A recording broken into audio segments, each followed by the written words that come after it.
there's sort of a few things that ultimately in the end, all that hard work is worth every second of it. When I hold these in my hand and I put them together and I see a series building and budding.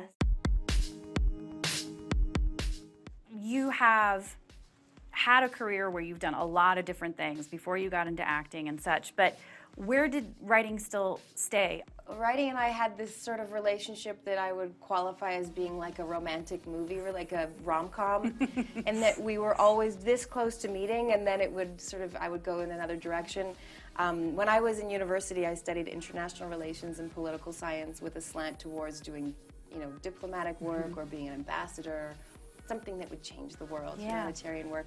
And at one point when I was supposed to be studying, and instead was spending my evenings writing what was going to be the blushes of my first memoir. Wow. At 19, whatever I had to say at 19.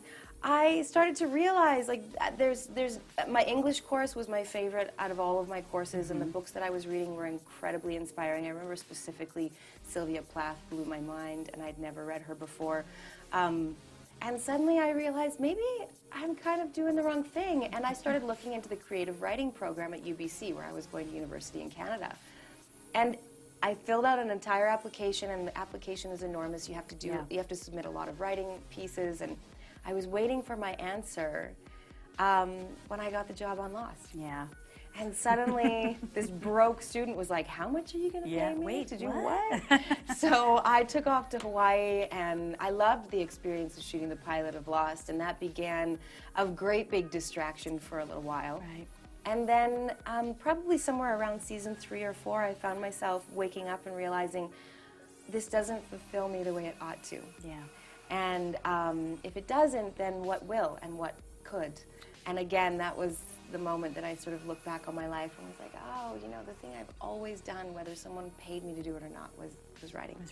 And that was the moment that I really decided to try to go in that direction. But it's not easy. No, not at all. It's really shockingly amazing how long it's actually taken me to go from that mental decision to actually having a tangible book in my hands that I'm giving out, or selling to the world or offering to the world.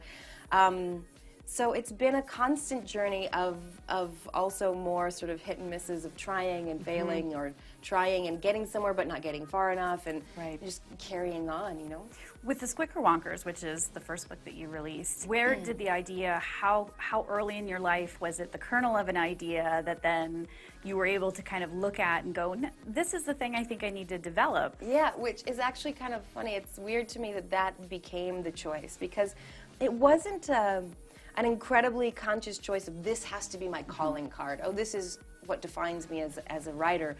What actually happened was I was working on The Hobbit, and I was working with Peter Jackson and his incredible creative team at the Weta Workshop. Yeah. And everyone at that workshop has a pet project. Everyone. And I was like, how come I don't have a pet project? I want a pet project. I'm a creative person, and acting is like a wonderful job, but it's not, it's not it's my somebody be-all, else telling you end-all. what to do. Yeah, in some ways, it's not from you personally. It's not my creative ideas. It's not coming out of me. Tell me some of the lessons that you've learned in the process of just getting the prequel out. So one of the things I encountered a number of times, whether I was speaking to an agent or a publishing house, whoever I spoke to, they would say, oh, well, this is great, what you're working on, but why don't we look at the market and see what's hot right now, and then you go away and you write that, and then you bring it back to us and we sell it and we all make a mint and everybody's happy. And the amount of times that I had to explain to people, but that holds zero appeal to me because I'm not trying to get rich. Right. I have a day job, a really good one. I'm not trying to get famous. Right. I want to satisfy the creator in me, and I also have very specific ideas about what's missing from the market that I want to provide. Yes. And right now, when I look at children's books, I'm a mother. Yeah. And I see a lot of very, very idealistic stories that teach children about what we aspire to, which is great. We need that. We want to teach our children our ideals. But I do not see stories that seemed to reflect the reality that my children live in, Yes. which is not quite so ideal. Exactly. There's not all these perfect, fuzzy little characters that are doing the right thing. But Yes. there's plenty of people making poor decisions Yes. and poor choices. And that it doesn't always work out okay. Yes. Life is not that way. What was it like when you got your first copy of the prequel in your hands? What were the feelings that went through? I felt vindicated in some way. Yeah. You know, because I looked at it and I knew it was good. Yeah. And I feel like I'm reading from Genesis right now. And it was good. And it was good. And it was good. And I felt proud because it had been such a difficult journey. Yeah. And another thing that keeps happening to me along the way is I keep thinking about the other folks out there who are on this journey with me, trying to get their material out there, Right. who don't have the platform I have. Yeah. Because I think there is this feeling of like, oh, you're a celebrity, you know, you could go to a publishing house and they'll be clamoring to publish your book because you can sell it.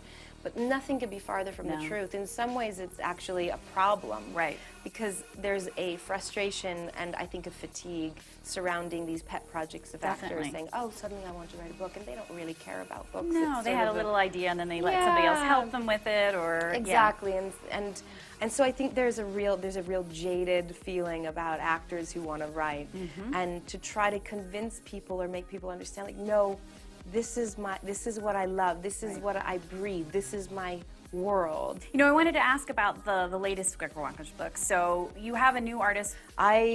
When I realized, oh, the series was well received, or the prequel was well received, and now I want to venture to do the series. The series is 18 books.